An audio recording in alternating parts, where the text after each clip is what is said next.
Yes guys, welcome back to another video. Welcome to GBFC2, the second channel of the George Benson football channel. This video yesterday would have been a little bit more downbeat. Today, it's still like, yeah, we lost the final, but I feel as though the fact I've waited a day to post this video means that I've had a bit of time to really think about Euro 2021, think about England's performance individually, Gareth Southgate's decisions, and then obviously there's also the fallout of losing to Italy in the Euro 2021 final, and there is a lot more talking points for me to address in today's video based off of that. Congratulations, first of all, to Italy, who not only won the match, which therefore gave them the trophy to win the tournament, but I think at the beginning of this tournament, Italy were many people's dark horses, which that in itself was a crazy idea considering the run that Italy have been on. It's now 34 matches in a row where Italy haven't lost, a run that has spanned 3 years.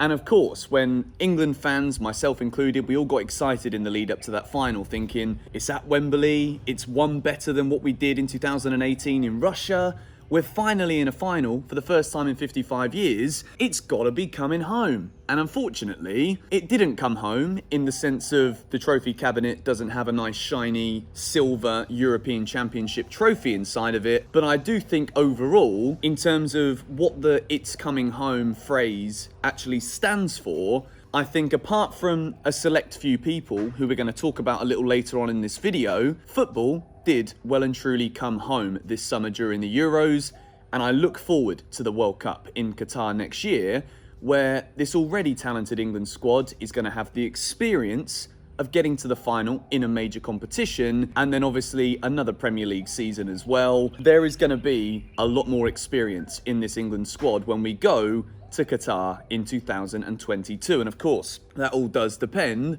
on whether or not there's a virus running around the world disrupting everything that happens. So England overall this tournament, very happy with what I saw. I think the group stages was a slow start, but it was collected defensively, it was very solid, and that set the foundation for going into the knockouts, where against Germany we started slow and we won the game 2-0, which I think no matter how you play, if you beat Germany 2-0 in a major competition, you've done very well. Ukraine, that was a stunning performance. That was England blowing Ukraine away, looking a lot more solid going forward.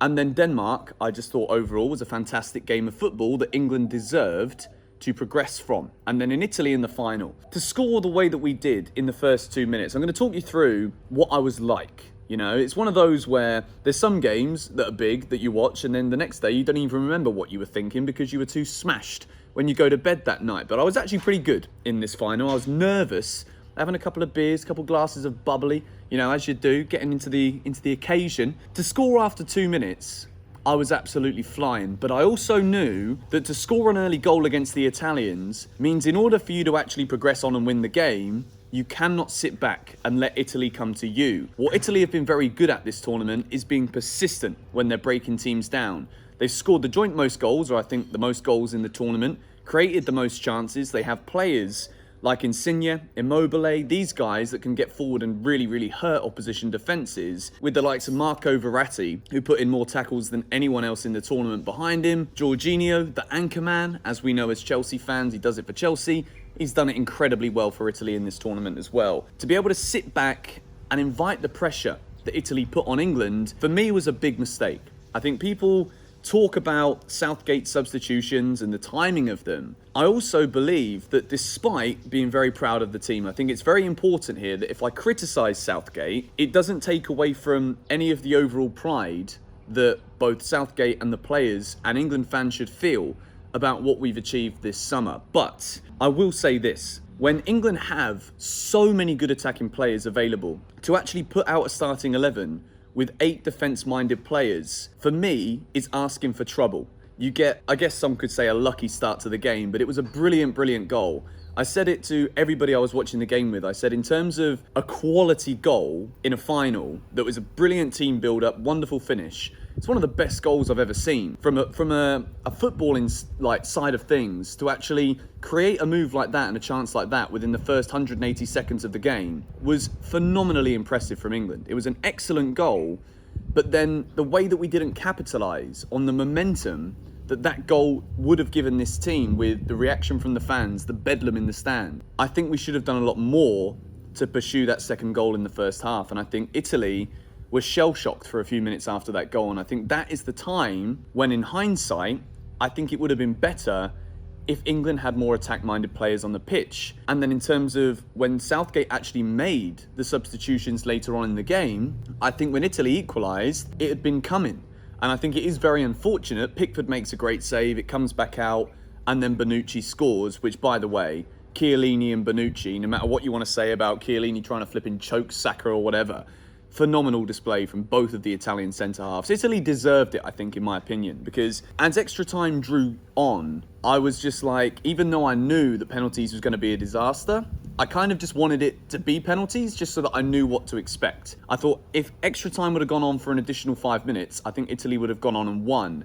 Which, as an England fan, seeing the players that we had on the bench, the difference makers, we certainly had, in my opinion, a stronger squad than Italy had for this game. Yet Italy looked like the most likely to score. And then Southgate obviously brings on Sancho and Rashford in the 120th minute, leading into a penalty shootout.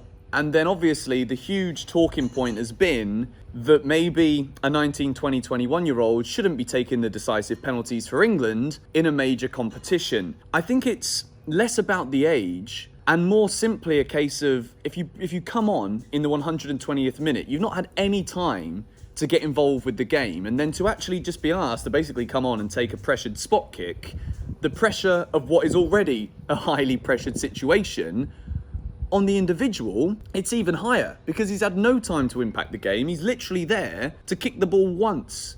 And if it goes wrong, the whole heart and dream of the country falls on your shoulders. And for Bukayo Saka, who is only 19 years old, to be given the responsibility of the final penalty, I thought it was absolutely outrageous. And it's absolutely nothing against the quality of both Sancho, Rashford, or Saka. I don't want to sit here saying any of them are bad footballers because they missed the spot kick in that kind of situation. I think I'd probably miss it too, to be honest. I mean, look at me. I'm sat here in my sweaty t-shirt in my garden talking about football. I'm not going to be the one stepping up at Wembley to take a penalty and convert it. But overall, I just found it very unfair that those three players were the ones to take the highest pressure penalties when they've never even had a chance to get involved in the game. And I think the fact that Southgate has come in for so much criticism for that decision, particularly when Jack Grealish has apparently said that he even offered to step up and take a penalty. Grealish, he'd been on the pitch longer, more experienced. I think that should have been one of the takers for England. And I want to say, Jordan Pickford did as good as he could have done in this penalty shootout. He saves Jorginho's penalty. It's one of them where I've always said it. Penalties is such